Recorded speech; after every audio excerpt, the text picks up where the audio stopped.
implicates the very existence of the House. The law is the reason we exist. We do not exist to pass ideas or to pass suggestions. We make law with the corresponding expectation that that law will be enforced, respected, and executed, and we do so because the law is the thread that holds the tapestry of this country together. It is the most unifying, equalizing force that we have. It makes the rich respect the poor. It allows the powerless to challenge the powerful, and attempts to undermine the law, Mr. Speaker, regardless of motivation, are detrimental to the social order. In 2014, President Obama declared unilaterally that almost 5 million unlawful immigrants would receive deferred action under some tortured definition of prosecutorial discretion. I can't help but note the word discretion means sometimes you say yes and sometimes you say no, but of course, the administration has never said no. The court found not a single time has the administration said no, so that's not prosecutorial discretion, Mr. Speaker. That's lawlessness. And you may like what the president did. I take it from some of the speakers that they do, and you may actually wish what the president did was actually law. You may wish, Mr. Speaker, you may wish that when Democrats controlled the House, the Senate, and the White House for 2 years, that they had lifted a finger to do a single solitary thing about what they're talking about this morning. You may wish that. You may wish that all these grandiose policies that we are talking about this morning on the other side, that they'd cared enough about to actually make law when they had a chance, but they did not. And they know now that one person doesn't make the law in a republic.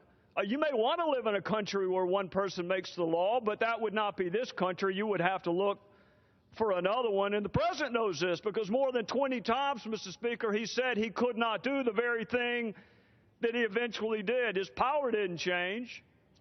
The law didn't change. The politics is all that changed, and we should have seen this coming, Mr. Speaker. He warned us on this very floor.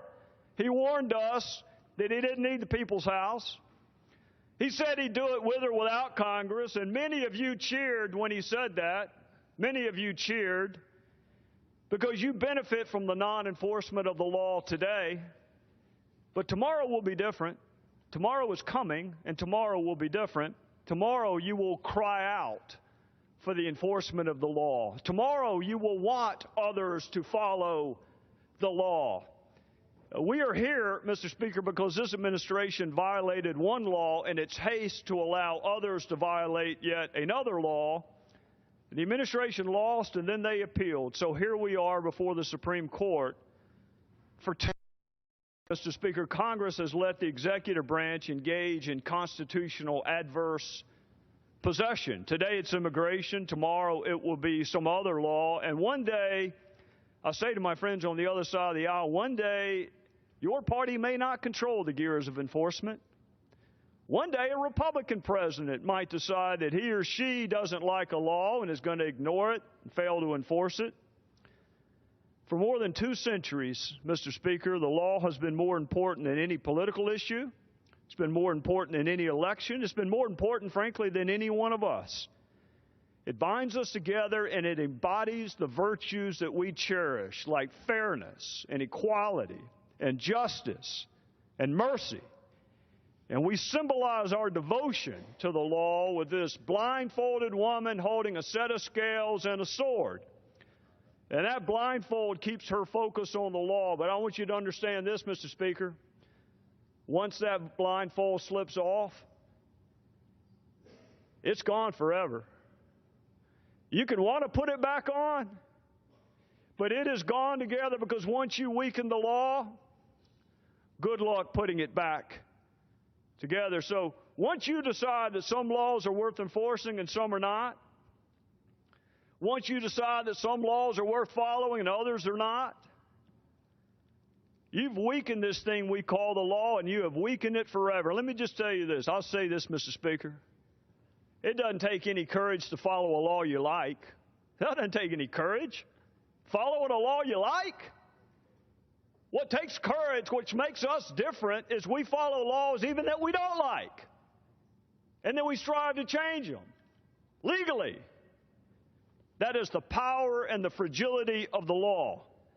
But once it is abandoned, it is weakened in the eyes of expect to follow it. I'll say this, Mr. Speaker, in conclusion.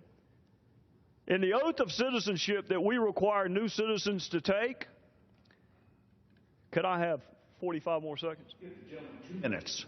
The gentleman is recognized for 2 minutes. Thank you, Mr. Speaker.